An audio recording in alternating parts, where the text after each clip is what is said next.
இன்றைக்கி big pass வீட்டுக்குள்ளே ரெண்டாவது நாள் தீப்பற்றி எரிகிற அளவுக்கு வந்து பார்த்திங்கன்னா ஒரு டாஸ்க்கை வந்து பிக் பாஸ் அவர்கள் வந்து கொடுத்துருக்குறாங்க. ஆல்ரெடி கண்டஸ்டன்ட் எல்லாம் ஒரு மாதிரி ப்ரிப்பேர்டாக தான் வந்திருக்காங்க. அடித்து துவைச்சி என்னனாலையும் பண்ணி நான் கப்பை தூக்கிடுவேன் அப்படிங்கிற மைண்ட் செட்டோடு வந்துருக்காங்க.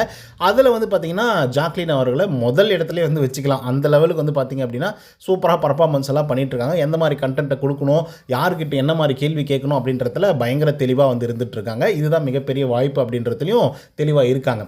அண்ட் இன்னொரு பக்கம் வந்து பார்த்திங்க அப்படின்னா சுனிதாவுக்கும் ஜாக்லினுக்கும் சுத்தமாக ஆகவே மாட்டேங்குது டே 1 இருந்து. அது பார்க்கும்போது தெரியும். இப்போ இவங்க 2 பேருக்குள்ளே என்ன முட்டிக்கிச்சு, அதனால் ஜாக்லின் அவர்கள் வந்து பயங்கரமாக அழுதுருக்காங்க. ஏன் ஆச்சு, என்ன ஆச்சு அப்படிங்கிறத பற்றி தான் இந்த வீடியோவில் முழுசாக வந்து டிஸ்கஸ் பண்ண போகிறோம். ஸோ இந்த வீடியோக்கு போகிறதுக்கு முன்னாடி நம்மளோட சேனலை சப்ஸ்கிரைப் பண்ணாதவங்க சப்ஸ்கிரைப் பண்ணிச்சுக்கோங்க. லைக்கை போட்டு வீடியோ பாருங்கள். அது எங்களுக்கு மிகப்பெரிய ஒரு மோட்டிவேஷனாக இருக்கும். ஸோ வாங்க இன்று வீடியோக்குள்ளே வந்து போகலாம். ஆக்சுவலாக பிக் பாஸ் வீட்டுக்குள்ளே இன்றைக்கி 2வது நாள் இல்லையா? இந்த 2வது நாளில் ஒரு டாஸ்க் வந்து கொடுத்துருக்காங்க. ஆண்கள் வர்சஸ் பெண்கள் அப்படிங்கிற ஒரு டாஸ்க்கு. ஆண்கள்லேருந்து ஒரு ஆளை செலக்ட் பண்ணி பெண்கள் டீமுக்கு வந்து அனுப்புவாங்க, பெண்களுக்காக விளையாடணும் அப்படின்னு சொல்லிட்டு. அதே மாதிரி பெண்கள்லேருந்து ஒரு ஆளை செலக்ட் பண்ணி ஆண்கள் டீமுக்கு வந்து அனுப்பணும், ஏன்னா அவங்க வந்து ஆண்களுக்காக விளையாடணும் அப்படின்றதுக்காக. ஸோ இதுதான் பேசிக் ரூல்ஸ் அண்ட் ரெகுலேஷன். பெருசாக கேமை பற்றியெல்லாம் வந்து பார்த்திங்க அப்படின்னா சொல்லலை. ஸோ இதில் ரொம்ப ஸ்ட்ராட்டஜிக்கலாக விளையாடணும். ஏன்னா அது வந்து பெண்கள் வந்து ஆண்கள் கிட்ட போகிறதா இருக்கட்டும், இல்லை ஆண்கள் வந்து பெண்கள் கிட்ட விளையாடுறதா இருக்கட்டும், இது ரெண்டுமே வந்து பார்த்திங்கன்னா ஸ்ட்ராட்டஜைஸ் பண்ணி விளையாடினா மட்டும்தான் ஏதாவது ஒரு டீம் வந்து கரெக்டாக பர்ஃபெக்டாக வெற்றி பெற முடியும். அதே மாதிரி ரொம்ப திறமசாலியை மட்டும்தான் அனுப்பணும் அப்படிங்கிற முடிவையும் ஆண்கள் டீம்லேயும் இருக்காங்க, பெண்கள் டீம்லேயும் இருக்காங்க. இந்த விதத்தில் வந்து பார்த்திங்க அப்படின்னா ஆண்கள் டீம்லேருந்து மேபி முத்துக்குமார் அவர்களை அனுப்புறதுக்கான வாய்ப்புகள் இருக்குது. அப்படி இல்லைனா தீபக் போவார். இதில் எந்த விதமான மாற்று கருத்துமே இல்லை. ஆனால் பெண்கள் டீமில் யார் அனுப்புறது அப்படிங்கிற ஒரு மிகப்பெரிய டிஸ்கஷன் வருது. அந்த இடத்துல வந்து பார்த்திங்க அப்படின்னா ஜாக்லின் அவர்கள் நானே போகிறேன்பா அப்படின்னு சொல்கிறாங்க போல். அதுக்கு வந்து சுனிதா அவர்கள் வந்து நீ எல்லாம் போக தேவையில்லை அப்படிங்கிற மாதிரி சொல்கிறாங்க. அதுக்கு ஜாக்லின் அவர்கள் வந்து பயங்கரமாக டென்ஷன் ஆகுறாங்க.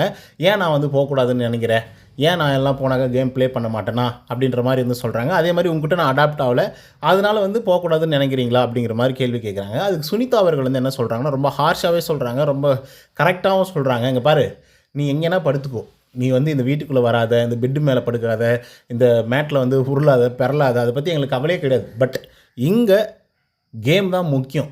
கேம் யாருக்காக விளையாடுறோம்? டீமுக்காக விளையாடுறோம். டீமுக்கு நீங்கள் ஸ்ப்ரிட் பண்ணுற மாதிரி விளையாடுறதுனா விளையாடுங்க. அப்படிலாம் தயவுசெய்து நீங்கள் வந்து எங்கேனா போய் உட்காந்துக்கோங்க அப்படிங்கிற மாதிரி சுனிதா அவர்கள் ஸ்ட்ரிக்டாக சொல்லிடுறாங்க. ஏன்னா ஜாக்லின் அவர்கள் வந்து ஒரு டீமாக ஒரு விஷயத்தை வந்து பண்ணணும் அப்படின்னு வந்து சொல்லிட்டாங்க.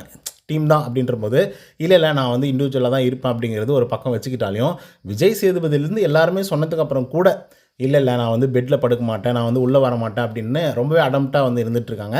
இதனால் சுனிதா அவர்கள் பயங்கர காண்டாகி இந்த வார்த்தைகளாக விட்ட உடனே ஜாக்லின் அவர்கள் பயங்கரமாக அழுக ஆரம்பிச்சிருக்காங்க. ஸோ இது வரைக்கும் நடந்திருக்கு.